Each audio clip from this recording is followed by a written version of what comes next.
Parating na sa The Netherlands ang iba pang kaanak ni dating Pangulong Rodrigo Duterte. May banat naman ulit sa gobyerno si VP Sara sa muli niyang pagharap sa mga taga-suporta ng kanyang ama. Live mula sa The Hague, Netherlands, nasa frontline ng balitang yan si Jovi Francisco. Jovi, ano ang mga paghahanda sa pagdating ng iba pang miyembro ng Duterte family? Pero inaayos na ni Vice President Sara Duterte yung maging schedule ng visiting rights nila dito sa penitentiary para sa kailang ama na si dating Pangulong Rodrigo Duterte. Siya ay magpapaubaya at ibibigay na yung rights na yun muna doon sa mga visiting family members na paparating na dito sa The Hague. Pero bago yan ay marami pa siyang sinagot na ibang mga issue sa ating pong sa ambush interview ng media sa kanya kanina or kahapon dito sa The Hague. Napakalamig maghapon sa The Hague pero hindi nagpatinag sa paghihintay sa labas ng Scheveningen Prison ang mga Duterte supporter.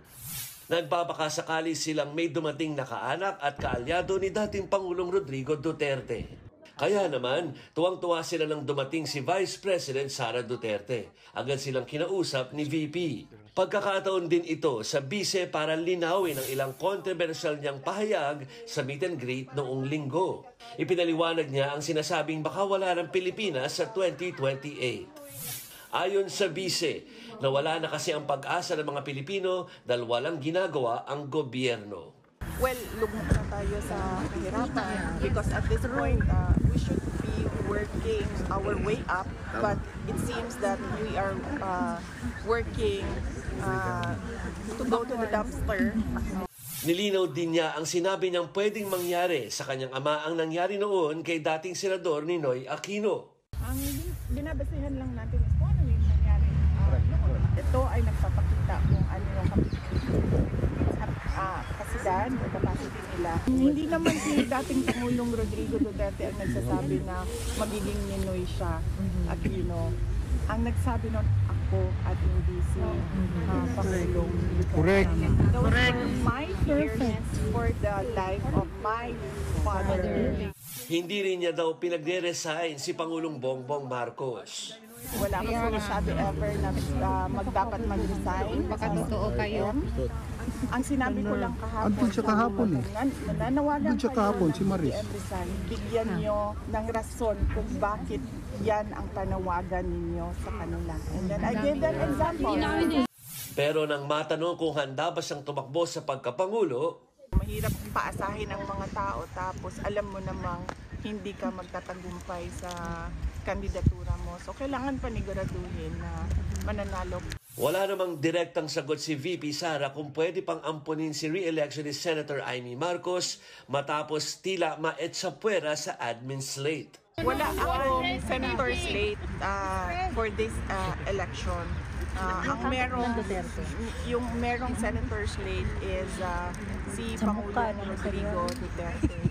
And it's sad that this happened to Senator Amy Marcos. Pero I truly appreciate the fact that she opened a Senate inquiry on the illegal arrest of President Duterte. Mananatili sa Netherlands si VP Sara hanggat hindi pa kompleto at aprobado ang legal team ng kanyang ama. Pero malapit naman na raw siyang samahan dito ng inang si Elizabeth Zimmerman. Parating na rin ang common law wife ng dating Pangulo na si Hanilet Avancenia at anak nilang si Kitty. Sakto sa 80th birthday ni Digong sa March 28. Wala man kaming problema, kaming magkakapatid, wala man kaming problema. Yung mga nanay namin may problema. Pati ang palasyo, nauna na ring bumati ng happy birthday sa dating Pangulo. Kantahan natin ang happy birthday. Yun lang po. Siyempre birthday po yun. Kailangan po maging maligaya ang taong nag-birthday at wini-wish po natin siya ng happy birthday. At Cheryl, pinag-uusapan na rin lang yung birthday ng dating Pangulong Rodrigo Duterte sa dating na weekend. Ay sinabi ni Vice President Sara Duterte na meron siyang suwestyon na imbis na magkaroon ulit ng parang malakihang meet and greet dito sa The Hague na kailangan ng permit, by the way, ay ang suwestyon niya ay gawin na lamang malapiknik ito sa park, parang wala na kailangan mga permit pa at pupuntahan na lamang niya ang bawat magtutumpok ng ating mga kababayan. Cheryl. Maraming salamat, Jovi Francisco. Mga kapatid, Cheryl Cosim po, huwag maging huli at maging una sa lahat sa balitaan. Para sa tuloy-tuloy na talakayan sa Frontline, mag-follow at mag-subscribe sa social media pages ng News 5.